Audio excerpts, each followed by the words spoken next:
fair to say, Tim, the effort was there, just not the result?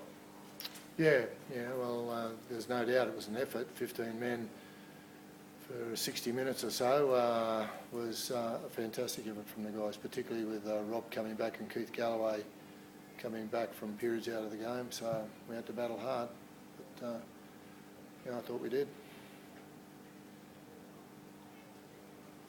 You mentioned 15 men, Tim. Obviously, can you give us an update on the two blokes? Chris Heinington's broke his hand in probably a number of places, I would say. The X-ray tonight will confirm that. Matty Great was out cold, so he won't. I would say he won't play next week. What are your thoughts on that incident? Well, I think got it right on the point of the chin. He was out before it. The ball was gone. He was out before he hit the ground. So again, it'll be argued about shoulder contact at the head. I'm not going to predict whether or not they'll side him or not. I'd imagine it will, and if he does miss games, it'll be the team next week that gets the advantage from that, not us tonight.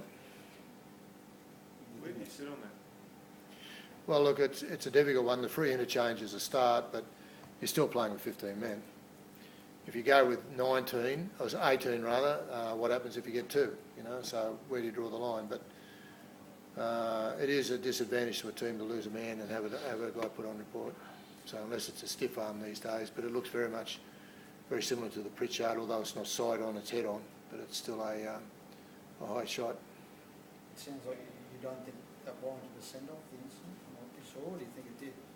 Oh, look, I'm not going to say send-off, although the issue today, the referees, unlike the 70s and the 80s, was you get a good replay of it. You get a real good replay, and if upstairs Hampstead didn't think it was worth sending off, then normally they tip them.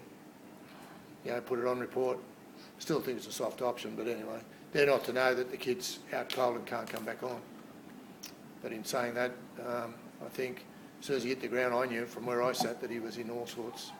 Do you think we need to have a think about what we do in that situation? I mean, you mentioned 89 next Well, we're under pressure at the moment to replace them straight away. As soon as they wobble, they're in trouble. The doctors are all over us if we don't. Okay, so the problem for us now is that if it's done illegally, so that's even when it's done legally, but if it's done illegally, you lose the player, the guy goes on report, you get a free interchange, great, but you're down a man. Tonight it was unlucky because Heinington gone, we were down 2 men. Do you think, Tim, with the benefits of all these replays, that the man in the stand should be able to make a call in some instances where, he's got to get some weeks this guy, so he starts tonight?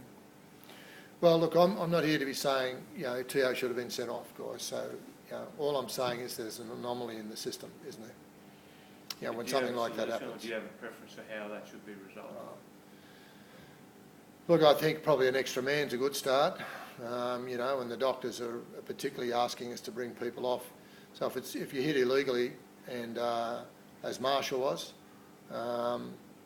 and you're in a position and he's no good, can't go back out, which has happened to Grote tonight, then maybe you're in a position to put an extra man on the field. Something has to be looked at. Anyway, I don't want to see headlines tomorrow, Sheen's calls for this or that. It's just a matter of, I think it needs to be, that's one of those things that it's not the first time that's happened. Guy's got on report, been suspended, and the guy he hits can't come back out. But the fact is you are left, and the interchange is so important to have 4 players there, and any team, as soon as you lose that, unlike 20 years ago, you could get through it. Now your teams are at a severe disadvantage. No, there's a disadvantage for sure. So, again, something that probably has to be looked at by the game. But from our point of view, we haven't won the game. Great effort from the guys. Build on last week's performance, so we're looking forward. We're closer to our win. We just need to continue that effort.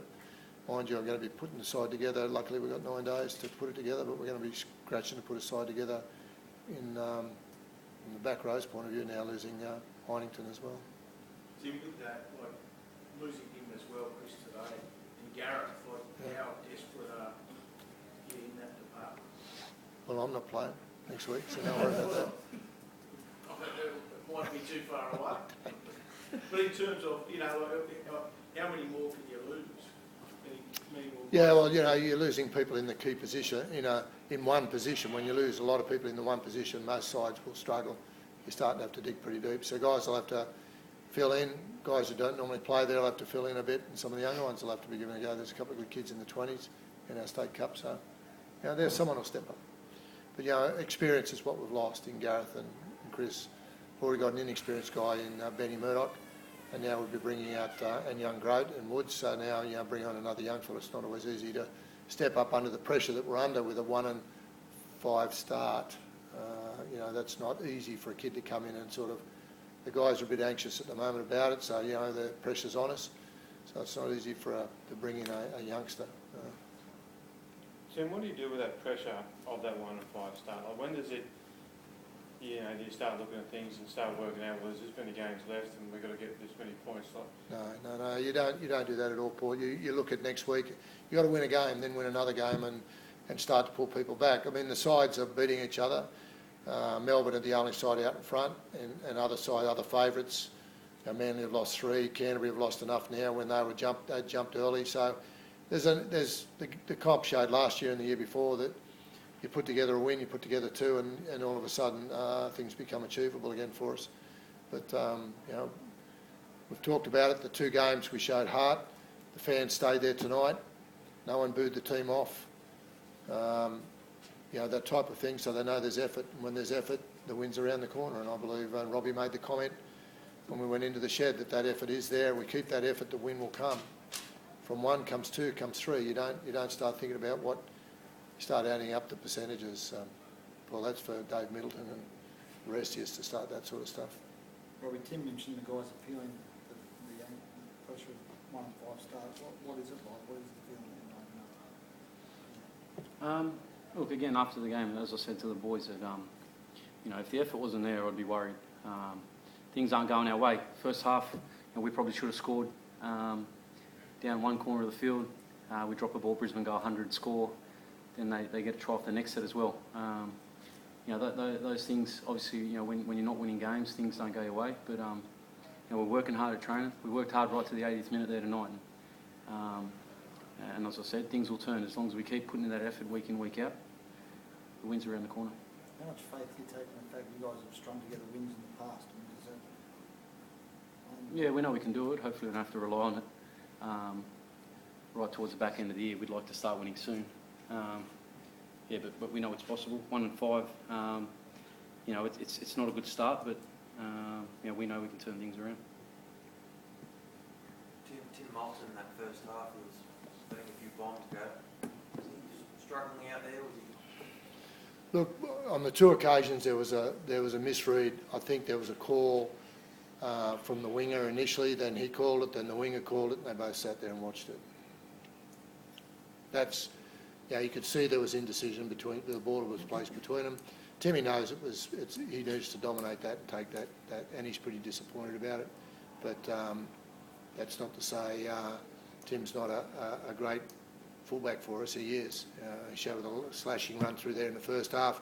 Did some nice things. It's just one of those things that there was a miscommunication between and end up on both sides, both wingers. Both wingers wanted to take it, then backed out, and Tim thought they were taking it. So that's where those sort of things come from. But nevertheless, I think Timmy knows that the fullback in that area, the fullback is a dominant caller, and he should have gone for it. Guys, thank you. Do I get Seymour?